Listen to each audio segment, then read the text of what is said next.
প্রেম এবং বিরহ এই কথাটি নিয়ে সমাজে অনেক মতবাদ রয়েছে এবং অনেক গুণীজ্ঞানী ব্যক্তি অনেক দর্শন সারা বিশ্বে রেখে গেছেন। এদের মধ্যে হলো দুজন, লাইলি এবং মজনু। এদের কথা আমরা সবাই জানি এবং সারা বিশ্ব জানে। তো চলেন আজকে লাইলি এবং মজনুর প্রেমেরই একটু গভীরে প্রবেশ করা যাক। তো মরুভূমির তপ্ত বালুর বুকে পা ফেলে হেঁটে বেড়াতেন একজন লোক। লোকে তাকে মজনু বলতো। তিনি পাগল।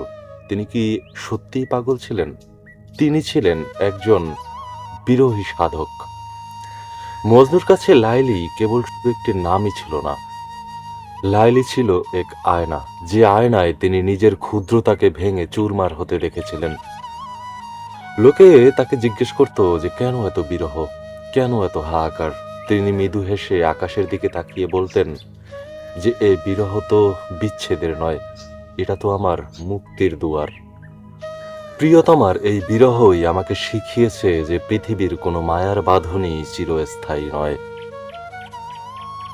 প্রেম আসলে নিজের আমিত্ব ভাবটাকে ভেঙে ধ্বংস করে দেয় এবং নিজের অহংকার বোধটা ভেঙে দেয়, নিজের ভিতরের থাকা ইগোটাকে ভেঙে দেয়।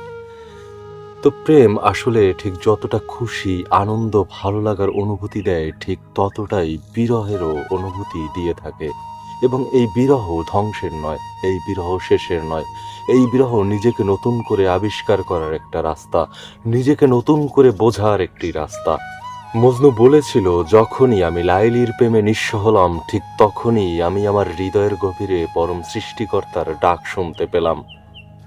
মজনু বুঝেছিলেন প্রেম মানে শুধু দেহের মিলন নয়, প্রেম মানে নিজেকে বিলীন করে দেওয়া। যখন প্রেমের বিরহের আগুনে মজনুর নিজের ভেতরের আমি সত্তাটা পুড়ে ছাই হয়ে গেল, তখন তিনি আর লাইলিকে বাইরে খুঁজলেন না, এই অপার্থিব জগতে খুঁজলেন না। তখন তিনি দেখলেন যে তার অন্তরের ভিতরেই তার প্রিয়তমা লুকিয়ে আছে এবং তার সেই অন্তরের মালিক স্বয়ং সৃষ্টিকর্তা। মজনুর জীবনের শেষ প্রার্থনাটা ছিল নিজেকে সম্পূর্ণভাবে স্রষ্টার চরণে সঁপে দেওয়া। তিনি প্রমাণ করে গেছেন বিরহ মানে হারিয়ে যাওয়া নয়, বিরহ মানে ভেঙে যাওয়া নয়, বিরহ মানে নশ্বর পৃথিবীর মোহমায়া ত্যাগ করে অবিনশ্বর স্রষ্টার চরণে নিজেকে সঁপে দেওয়া। আর এটাই হলো প্রেমের প্রকৃত মুক্তি। তো কেমন লাগলো জানাবেন। আর যদি একটু ভালো লাগে ভিডিওগুলো, তাহলে অবশ্যই ফলো দিয়ে পাশে থাকবেন। ধন্যবাদ। আবার দেখা হবে।